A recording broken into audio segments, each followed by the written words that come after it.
Hey y'all, what is up everybody? How's it going YouTube? It's your pal Sparky Marky Mark here and I'm back to do a certain review and unboxing. But yes, if you see the title, you know what it is. But with that, if you guys heard me talk about 1988 when I did the Casio calculator review, watch review and unboxing, and I'm pretty sure if you're at the next few seconds or minute of this video, yes, you're already in 1988. That's right, you're in 1988, folks. So yeah, what did went on in 1988? Not this movie, that didn't happen. So yeah, what went on that year? We had good films, soundtracks, cars, video games, wristwatches, cool things going on here and there, left and right.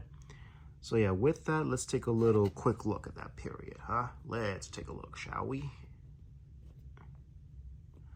All right, starting with this film from 1988 called Police Academy 5, Assignment Miami Beach, where we have our heroes taking a little bit of vacation to Miami Beach. And it's a fun film. Go ahead and watch it. There's nothing to complain about that. And then that year we had Critters 2, Main Course. Yes, who can forget that? It's a sequel to the hit film. Peter Fonda, Rip Brown in Mercenary Fighter. Very kick-ass action film, those who love it. Here's an alternate poster for Friday 7. And you had the villainous Angela in Sleepaway Camp 2, Unhappy Campers. Castlevania 2, Simon's Quest in the NES. And they had the So Bad It's Good movies like Mutant Wars. And then Fred Williamson and Bo 7 in Delta Force Commando. Then you had Tree Williams and Joe Pescopo in their hit film Dead Heat.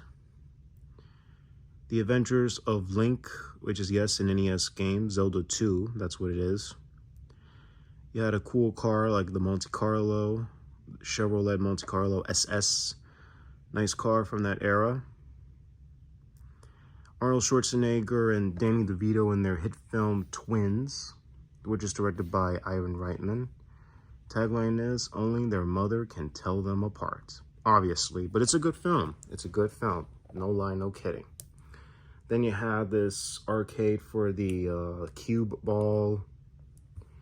Whatchamacallit? Cube ball, it's what it's called. No. Cyberball North America arcade flyer for good game, cool games at the time. Alternate poster for Pumpkinhead. John Carl Buechler directed and did the effects for Friday the 13th Part 7, The New Blood. And Kane Hodder played Jason in that film, and Laura Park Lincoln plays the final girl, the hero in the story as well. Scooby-Doo and the Ghoul School, where they meet the daughters of the Universal Monsters. Yes, it's a good film, folks, boys and girls. Check it out. Japanese poster for Hellraiser. And this is a quad poster of John Carpenter's They Live.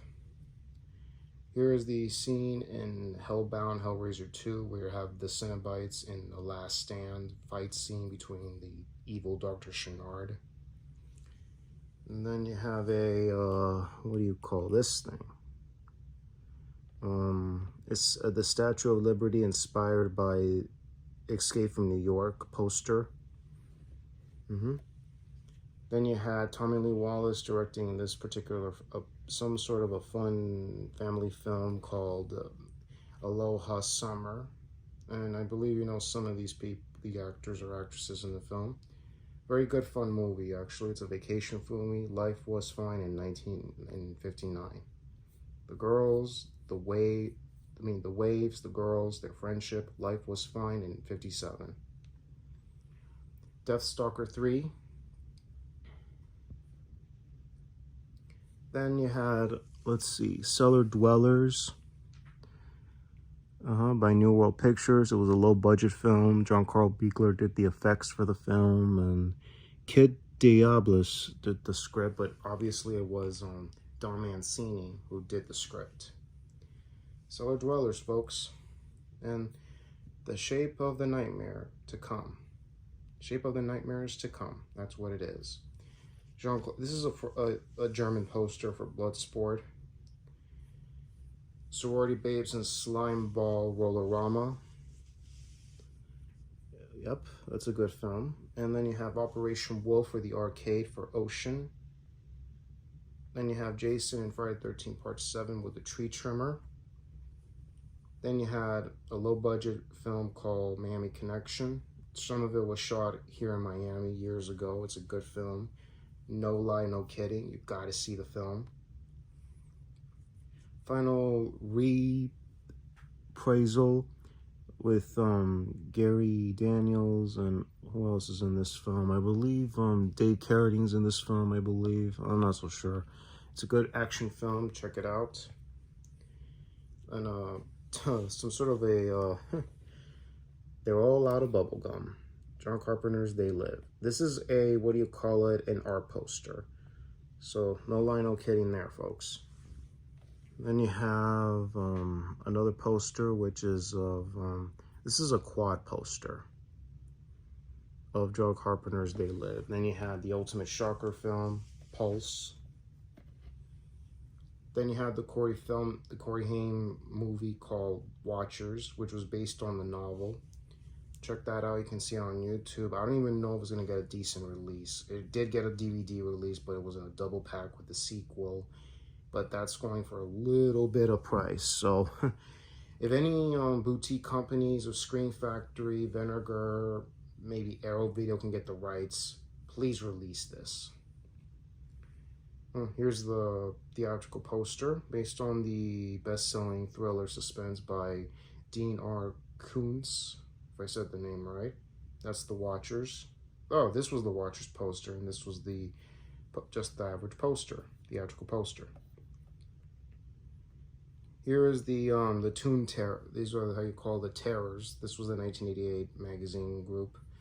You had George P. Wilbur as Michael Myers, Robert Englund as Freddy Krueger, obviously, Kane Hodder as Jason Voorhees from Part 7, and then you had Bill Johnson as Leatherface from Texas Chainsaw Massacre 2. You have the big four, big badasses of them all. Behind the scenes of Halloween 4 of Michael Myers, like, was it Tom or George P. Wilbur? Tom Margo or George P. Wilbur may have been those guys. Obviously, already know about the Calculator Watch. Then you had Sidney Poitier and River Phoenix and Little Nikita. Very cool movie. Season 7 of Cheers was big, was huge. Mega Man 2 for Capcom for the NES. Very, very cool. Anybody like games. And you have the villainous Charles Lee Ray, Chucky, and then you have his doll forms.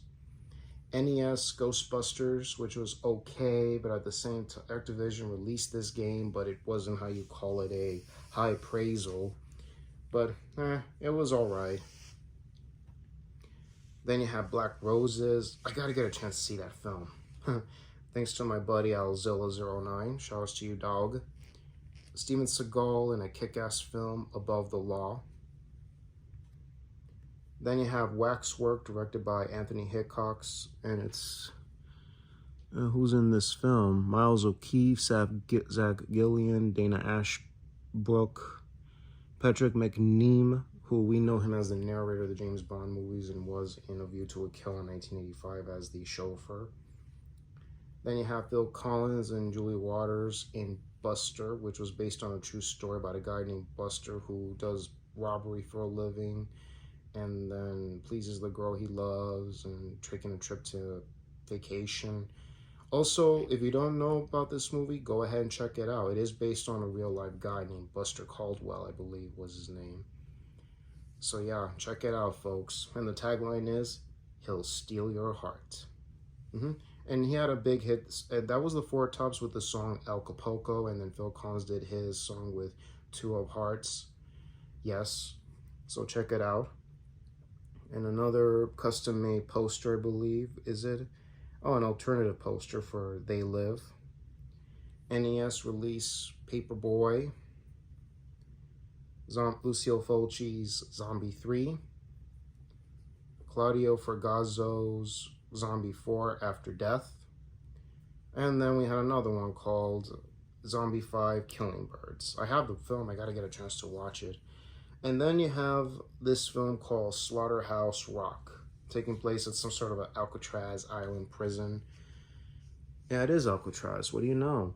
So, yeah, and it's a very cool hit film. Nothing to lie about that, folks. And has a killer soundtrack by Devo, who are best known for their song Whip It. Whip It Good. And singer and actress Toni Basil, who did the song Mickey in 1982, is in this film. I gotta get a chance to watch it. And then another low-budget movie by the great Roger Corman called Not of This Earth. And yes, it was directed by Jim Wynorski.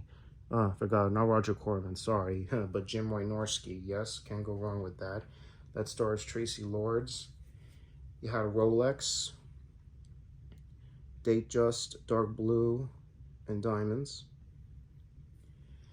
And then, of course, yes, we got Halloween 4, The Return of the Michael Myers, that year, 1988, sorry, folks.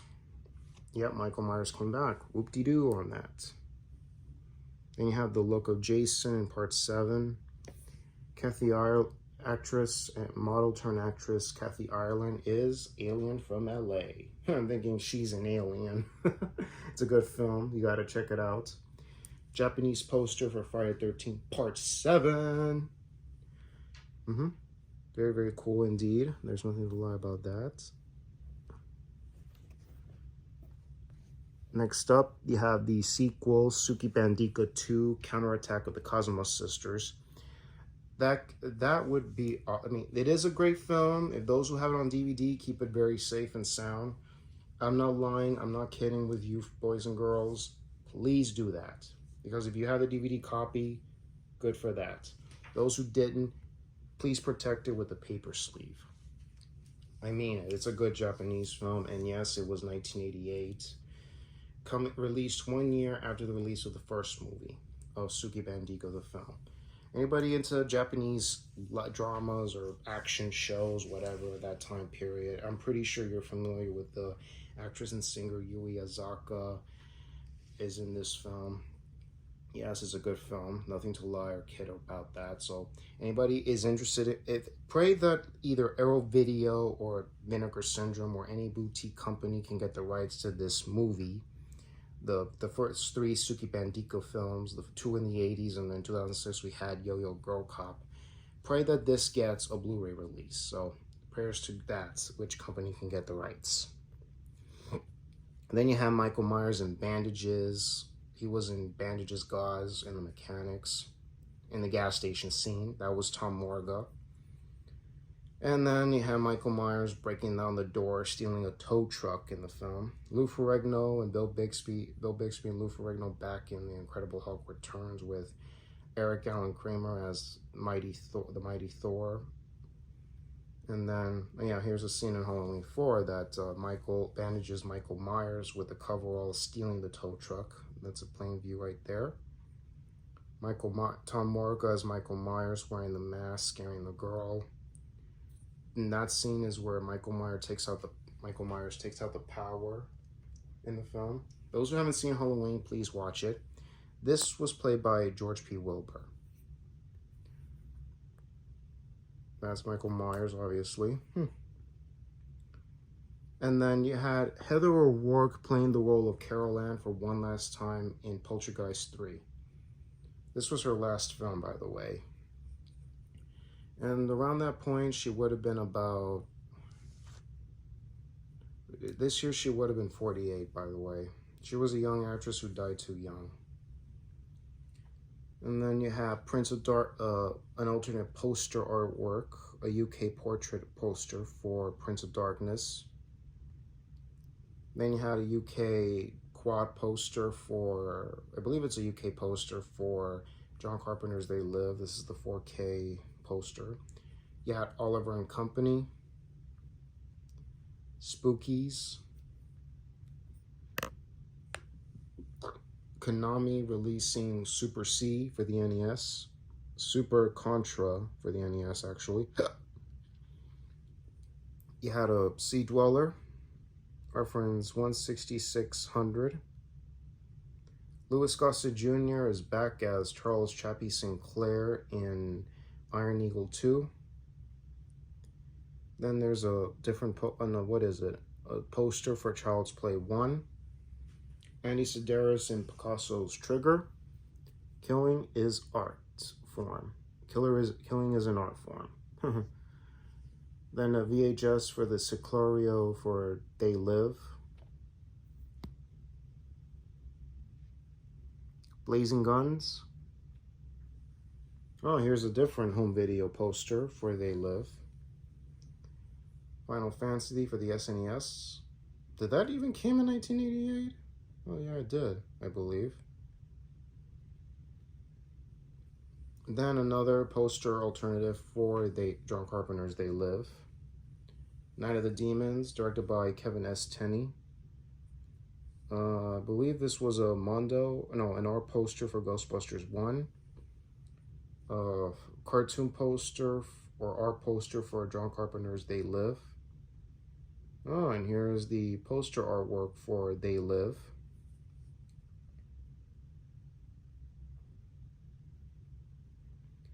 Here's the watch they're going to be looking at, folks. Released in March of 1988. That year, G-Shock. This was way before we even heard of Baby G, and this is specifically only for little boys. By the way, this doesn't. Let's be clear about this piece.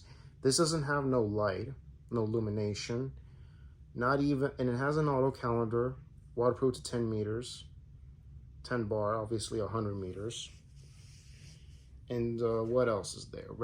There's a resist shock, yes. Stopwatch, total of 60 minutes. Split, it does split. And yeah, it's very, very good. It's a good timepiece, but it's collectible now. And this is known to G-Shock boys, for little boys, or in this case known as Junior. So yeah. In the spring of 1988. Wow, my dad was 21 and my brother turned a year old in February of 88. Wow. What are the odds on that, folks? This is the piece that we're going to look at today. And they had season 4 of Miami Vice. Wes Craven's Serpent in the Rainbow. Ron Howard that directed this hit film, Willow, with Warwick Davis and Val Kilmer, and who else? Joanne Wiley, and George Lucas was involved in producing the film. Chuck Norris in Hero and the Terror. Yeah, an ad for the the significant Moon Watch for the Omega Speedmaster. Operation Thunderbolt.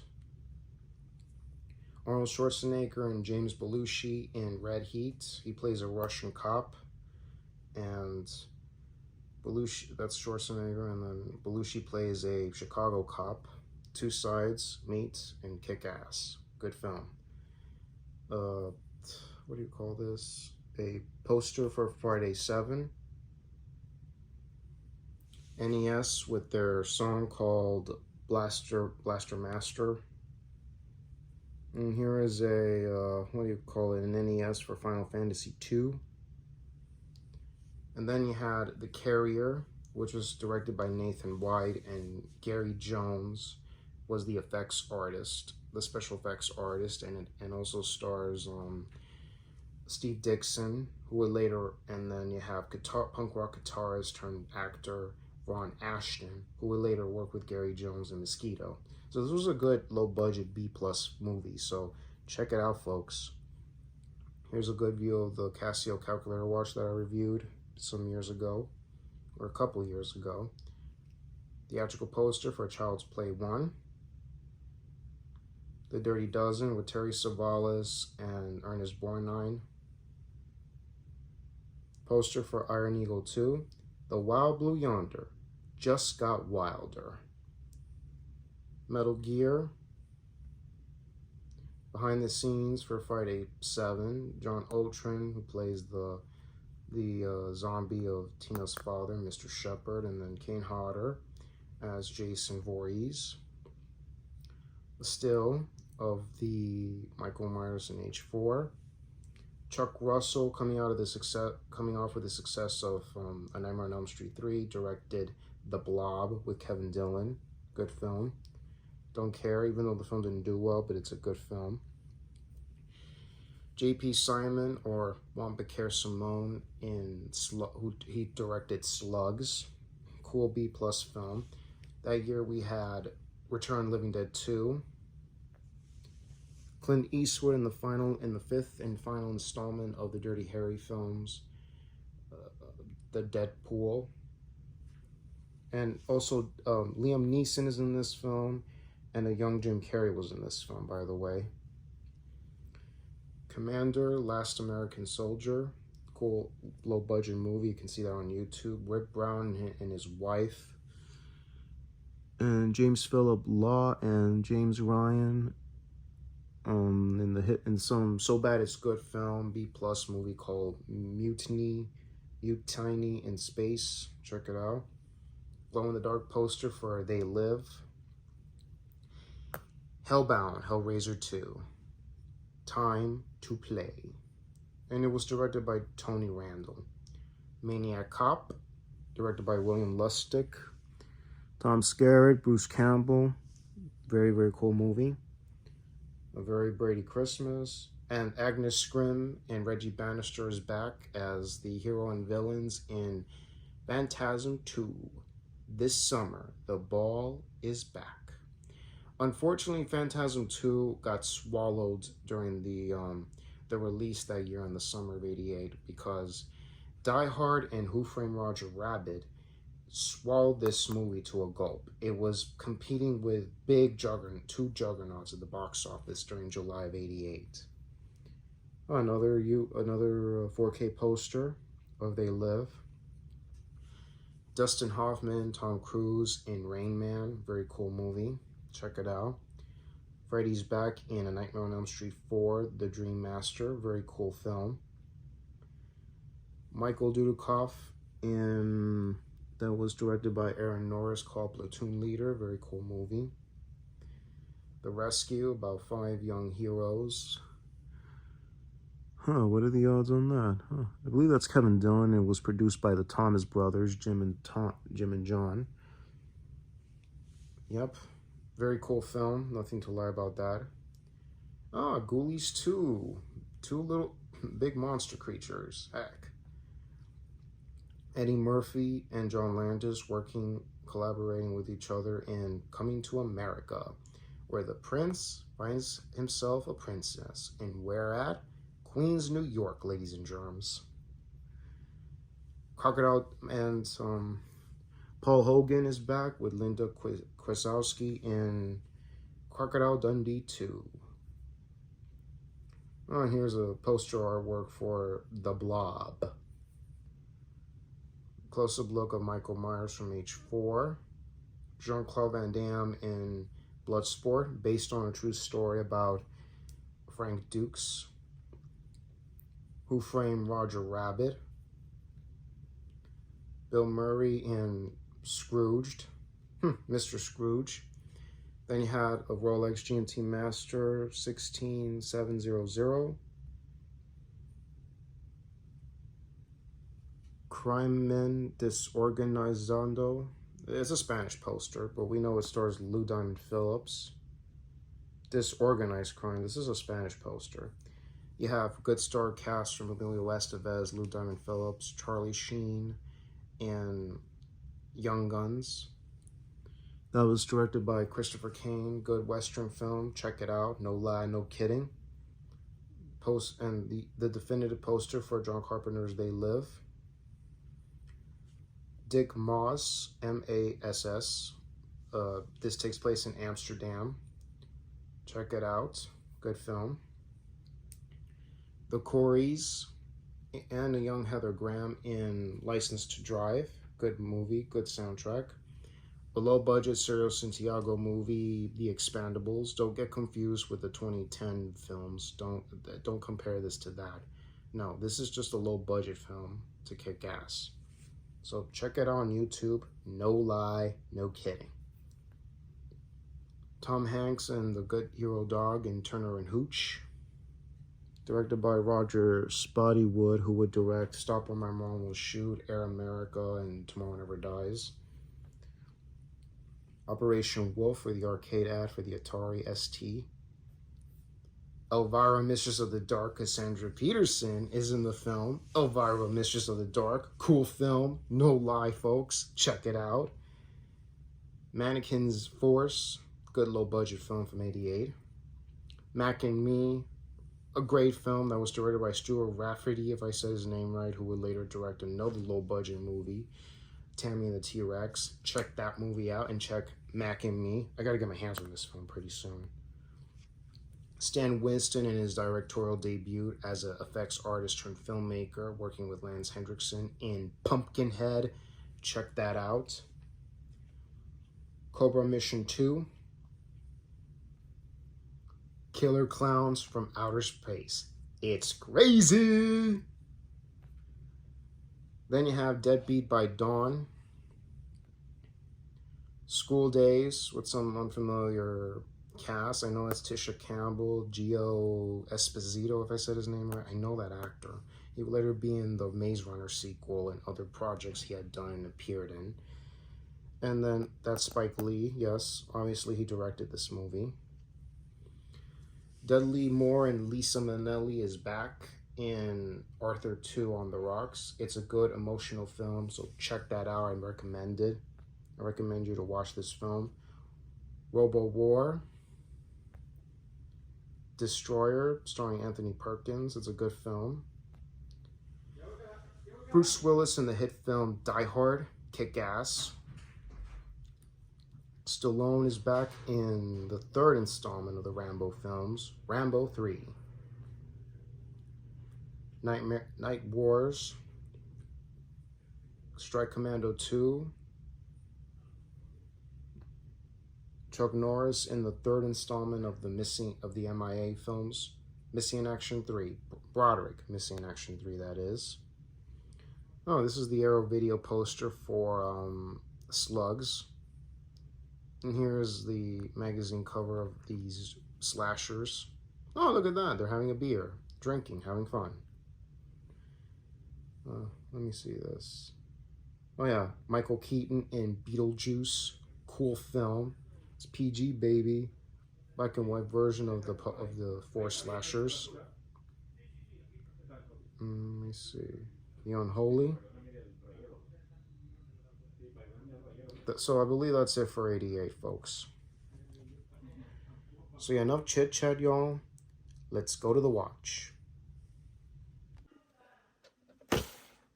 Here it is, folks, but it's not in the '80s style packaging. Unless maybe it's the nowadays. So here's Casio. Ooh, Majesty, Majesty. It's right here. Say hello to G-Shock Jr., DW-500. Not a stainless steel case screwback. Oh well. But this is way before we even heard of Baby G for girls and what do you call it? Heck, this is for little boys. So yeah, if anybody's unfamiliar with G-Shock, I'll leave you a link in the description box for my pal G-Shock High Fashion. He has a baby version. And yes, it's in a different color wave. You got your alarms. Supposed to be a light button, but nah, no light button here. How many alarms does this thing have? No alarms, just one alarm. You could set anytime you like. Stopwatch. It splits, so it's a split stopwatch.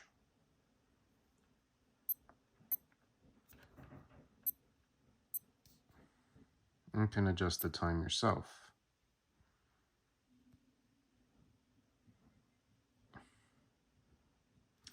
Let's be clear, today's not the 5th.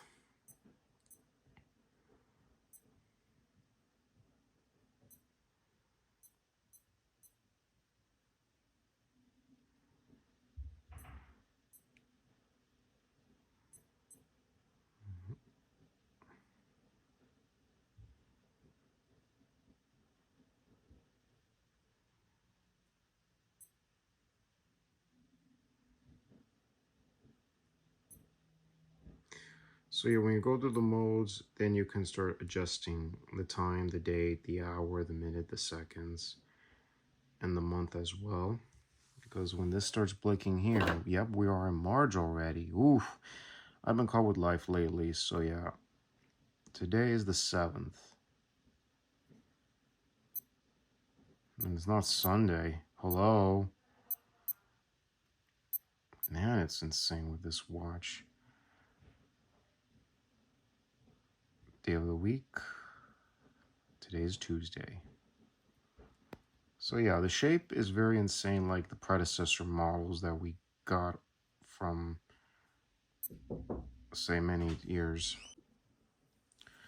All in all, being that this is 35 years old, released 35 years ago in March of '88, about 7 months before the release of Halloween 4, around the time we had good action movies released that year, horror films, other things, and a month after the release of Suki Bandika 2, Counterattack the Kazuma Sisters, and other things that came out that year. And let's see the buckle. Yep, Casio Japan on the buckle. And look at that. It's a different band from like the 80s, but it's inside, not like outside exposed. Module number, this is Japan 1. I don't know how many are there in existence. Module number 540, 540. 540, that is.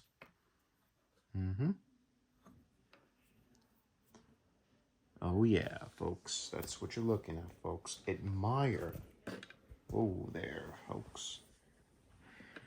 Whoa.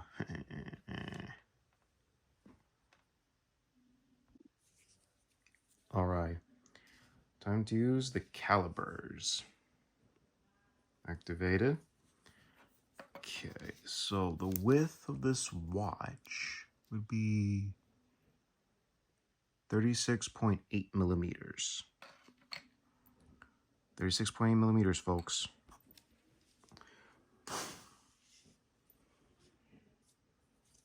Okay. Thickness-wise,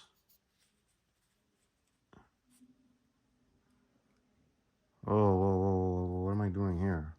I'm not putting negative.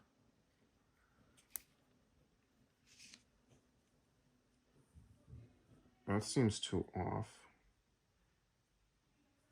There.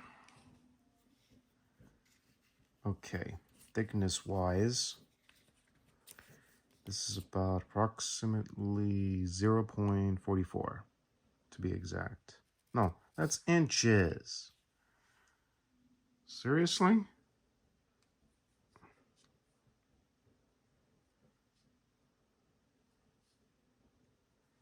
Okay, now we're on to the seriousness, baby. Oh yeah. 11.4 millimeters. Actually, it's 11.4 millimeters thickness. Remember that, folks?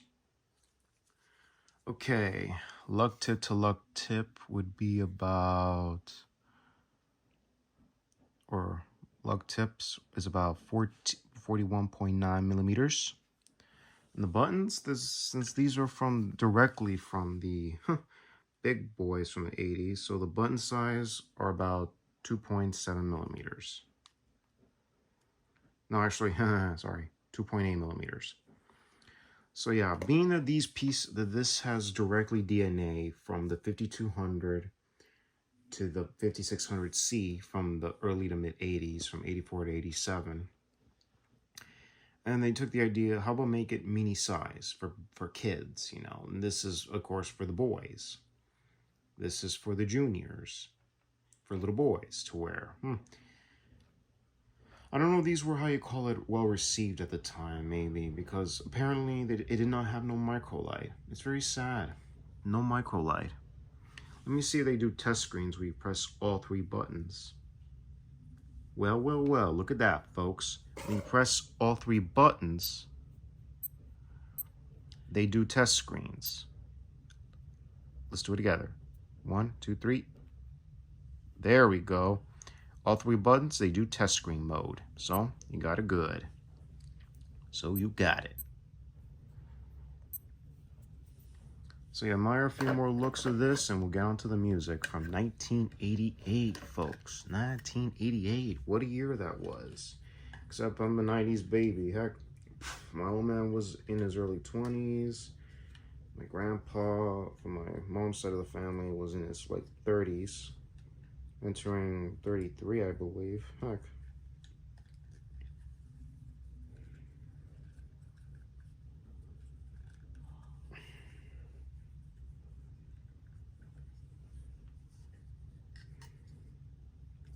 So yeah, admire this piece from the 80s, folks.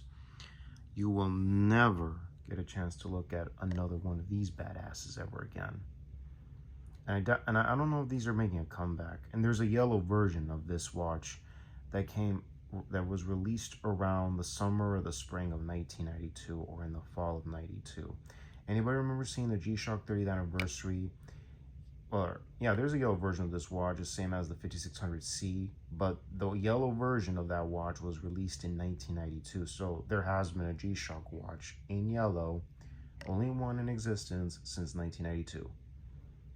I believe they released variations. I'm not so sure about that. So yeah, enough chit chat, y'all. Let's play some music from 1988. Let's go, folks. Alrighty, with all that stuff out of the way, let's play music from 1988. And also, in opinion, this song should have been used in the ending credits of Hellbound Hellraiser 2, but released around the same time as Tom Cruise and Dustin Hoffman in the hit film Rain Man, except this music was used in the opening of the film. So yeah, let me know your opinions on films, by the way. What do you think? I mean, okay, this music should have been used in both films, except Rain Man, this particular music you're about to hear should have been used in the end credits, but in Rain Man, it was used in the opening credits. So enjoy, folks, and tell me what you all think. And there's the actual date. So yeah, with that out of the way, let's play a music from 1988. Enjoy, folks.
Alrighty, that was the Bell Stars with Iko. IKO. Released in December of 1988 in the hit album Rain Man. So yeah. Or it should have also been used in the ending credits of Hellbound, Hellraiser 2, Ack. But anyways, y'all, if you like music and anyone born in the early 70s or the 60s, tell me, what did you remember doing in 1988? And also, if anybody's big horror fan, sci-fi fan, thriller fan, or other things, including watches, let me know. Or did you purchase any watches in that period? Back then when these were, of course, very cheap in price. $30 was still big for a watch in 1988. Did some research. And among other things, that's all there is to know. So, did you enjoy this video? If you did, leave comments down below. Also, what else? Links are in the description box down below for private signings. Still going on. You have until April 6th for the Kane Hodder private signing. So yeah. And anything else more? That'll be all. Also, if you like videos like this, click the bell on the subscribe button to be notified of all new uploads and updates. Also, if you love the video, like it as well. Give it a thumbs up. And also, I'm in the YouTube community. I'm often posting what time do I post a video, in the afternoons or towards the evening hours. So anyways, y'all, this is Sparky Marky Mark signing off. Y'all take care. God bless you. Enjoy Tuesday and enjoy spring break, everyone. Here, signing off now, and have a good vacation, spring break vacation. Later, y'all, and hear you soon.